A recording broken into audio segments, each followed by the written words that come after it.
Media certification and monitoring committee రానున్న సార్వత్రిక ఎన్నికల్లో ఎంతో బాధ్యతాయుతమైన బాధ్యతలు నిర్వహించడం, ప్రచార సారూప్యతపైన ఎన్నికల కమిషన్ మార్గదర్శకాలను ఖచ్చితంగా పాటిస్తూ అనుమతులు ఇవ్వవలసి ఉంటుందని కలెక్టర్, జిల్లా ఎన్నికల అధికారి డాక్టర్ కె మాధవీలత పేర్కొన్నారు. స్థానిక కలెక్టరేట్లో కలెక్టర్ ఆధ్వర్యంలో ఎంసీ కమిటీ తొలి సమావేశం నిర్వహించారు.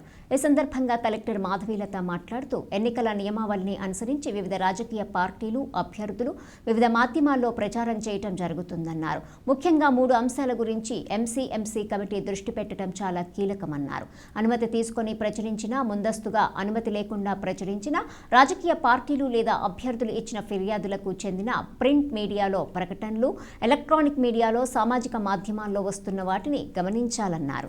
ఆయా ప్రకటనలు, ప్రచార అంశాలు, చెల్లింపు వార్తలు, ఎన్నికల కమిషన్ మార్గదర్శకాల ఉల్లంఘన, ఖర్చుల వివరాలు, ఆయా బృందాలకు నివేదికలను అందజేయాల్సి ఉంటుందన్నారు. రాజకీయ పార్టీలు, అభ్యర్థులు కనీసం 48 గంటల ముందుగా అనుమతిని కోరుతూ దరఖాస్తు చేసుకోవాలన్నారు.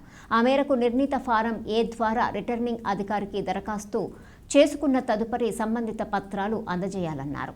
DRO G Narasimhulu, Rajahmundry parliament సహాయ రిటర్నింగ్ అధికారి ఆర్ కృష్ణనాయక్, సమన్వయకర్త డిపిఆర్ఓ సిహెచ్ శ్రీనివాస్, సభ్యులు All India Radio station incharge KVSM Murthy, PRO M Lakshmanacharyulu తదితరులు పాల్గొన్నారు. వాళ్ళు ఎక్కడ యాడ్స్ ఇస్తున్నారనేది కూడా మనకి తెలియదు. అయితే నామినేషన్స్ టైంలో వాళ్ళు ఖచ్చితంగా మనకి సోషల్ మీడియా అకౌంట్స్ ఇవ్వాలి. ఆ అకౌంట్స్ అప్పుడు చెక్ చేస్తాం. మీన్ మనం ఏం చేయాలి అంటే సోషల్ మీడియా ఇన్ఫ్లుయెన్సర్స్ ఎవరు ఉన్నారు మన జిల్లాలో వాళ్ళని ఐడెంటిఫై చేయాలి. సోషల్ మీడియా ఇన్ఫ్లుయెన్సర్స్ ఏమవుతుంది అంటే వాళ్ళతోనే వాళ్ళు అది చేయించుకుంటారు. కాబట్టి candidate or any political party, we cannot say any political party, అది మనం ఆ ఇన్ఫ్లుయెన్సర్స్ ని ఫస్ట్ ఐడెంటిఫై చేసుకోవాలి. వాళ్ళు ఎంత శాలరీ పే చేస్తున్నారు, ఏ అకౌంట్స్ ఉన్నాయి అనేది మనం డీటెయిల్స్ తీసుకోవాలి. First thing.